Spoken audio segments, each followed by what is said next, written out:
الحمد للہ رب العالمین والصلاة والسلام علی اشرف المرسلین وعلی آلہ وصحابہ اجمعین۔ السلام علیکم ورحمۃ اللہ وبرکاتہ۔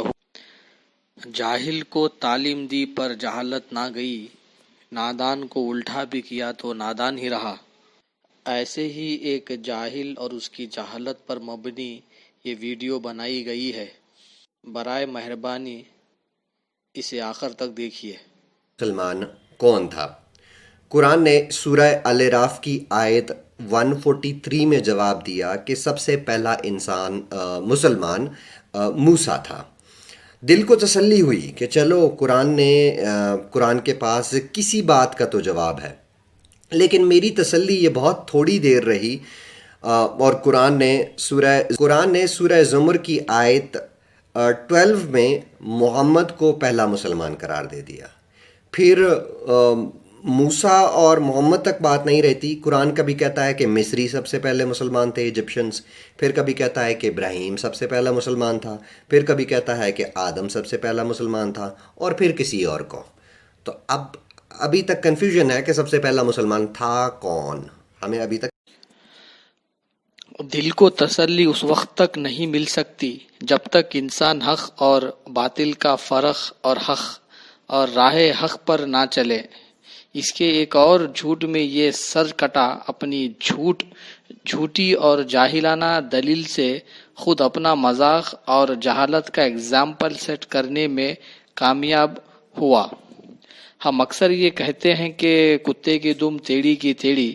اگر کتا بھی اس سرکٹے کے ویڈیوز دیکھ پاتا اور سمجھ پاتا تو وہ بھی یہی کہتا کہ خامخواہ دنیا ہماری مثال دیتی ہے، جبکہ ایسے لوگ بھی ہیں جو ٹیڑے کے ٹیڑے ہی رہتے ہیں، وہ کبھی سیدھے۔ آئیے دیکھتے ہیں اس آیت کا پہلے انگلش میں translation. And when Moses arrived at our appointed time, and his Lord spoke to him, he said, My Lord, show me yourself, that I may look at you. Allah said, You will not see me, but look at the mountain. If it should remain in place, then you will see me. But when his Lord appeared to the mountain, he rendered it level, and Moses fell unconscious. And when he awoke, he said, Exalted are you. I have repented to you, and I am the first of the believers. تو اس آیت میں موسیٰ علیہ السلام کو پہلا مسلمان کہا گیا ہے۔ آئیے اس کا اردو میں ترجمہ دیکھتے ہیں۔ اور جب موسیٰ علیہ السلام ہمارے مقرر کیے ہوئے وقت پر کوہ طور پر پہنچے اور ان کے پروردگار نے ان سے کلام کیا تو کہنے لگے کہ اے پروردگار، مجھے جلوہ دکھا کہ میں تیرا دیدار بھی دیکھوں۔ پروردگار نے کہا کہ تم مجھے ہرگز نہ دیکھ سکو گے، ہاں پہاڑ کی طرف دیکھتے رہو، اگر یہ اپنی جگہ قائم رہا تو تم مجھے دیکھ سکو گے۔ جب پروردگار پہاڑ پر نمودار ہوا تو تجلی انور ربانی نے اس کو ریزہ ریزہ کر دیا اور موسیٰ علیہ السلام بے ہوش ہو کر گر پڑے۔ جب ہوش میں آئے تو کہنے لگے کہ تیری ذات پاک ہے اور میں تیرے حضور توبہ کرتا ہوں اور جو ایمان لانے والے ہیں ان میں سب سے اول ہوں۔ تو موسیٰ علیہ السلام اس آیت میں اللہ تبارک و تعالیٰ کہہ رہا ہے کہ موسیٰ علیہ السلام اول مسلمان ہیں۔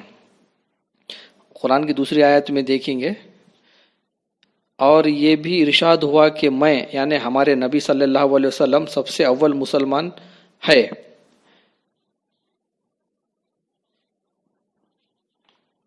تو یہاں پر یہ کہہ رہا ہے کہ یہ تضاد ہے۔ آئیے دیکھتے ہیں۔ تو پہلے مسلمان کون تھے؟ موسیٰ علیہ السلام یا ہمارے نبی صلی اللہ علیہ وسلم یا ابراہیم علیہ السلام؟ نہ کہ موسیٰ علیہ السلام، ابراہیم علیہ السلام یا ہمارے نبی صلی اللہ علیہ وسلم، بلکہ جتنے بھی انبیاء اکرام گزرے کم و پیش 1,24,000، وہ سارے کے سارے پہلے مسلمان ہی ہے۔ وہ اس لیے کہ توحید کا علم اور ایک معبود کا علم پہلے انہیں ہوتا ہے اپنے قوم میں، تو اس لحاظ سے ہر قوم میں ہر نبی ہر رسول پہلے مسلمان ہی ہوتا ہے۔ پھر میں نے قرآن سے پوچھا کہ یہ قرآن کن لوگوں کے لیے ہے، کس قوم کے لیے ہے؟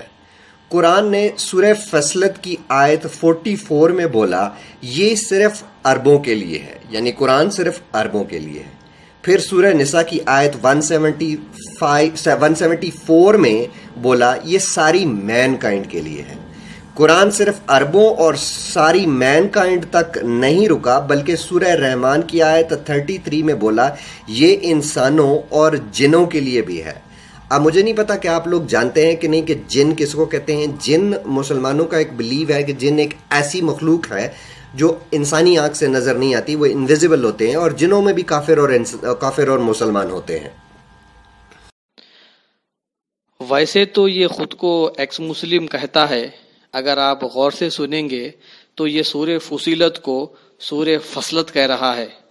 جسے تلفظ نہیں آتا ہو اسے قرآن کا علم کہاں سے آئے گا۔ انگلش میں اس کا ٹرانسلیشن دیکھتے ہیں، and if we had made it a non Arabic Quran they would have said why are its words not explained in detail in our language, is it a foreign recitation and an Arab messenger. تو یہاں اس English translation میں کہیں پر بھی یہ نہیں کہا گیا ہے کہ it's only for the Arabs. اس کا ایک اردو میں بھی ترجمہ دیکھتے ہیں اس آیت کا۔ اگر ہم اس کو عجمی یعنی نان عرب قرآن بنا کر بھیجتے تو یہ لوگ کہتے کیوں نہ اس کی آیتیں کھل کر بیان کی گئی، کیا عجیب بات ہے کہ کلام عجمی ہے اور مخاطب عربی۔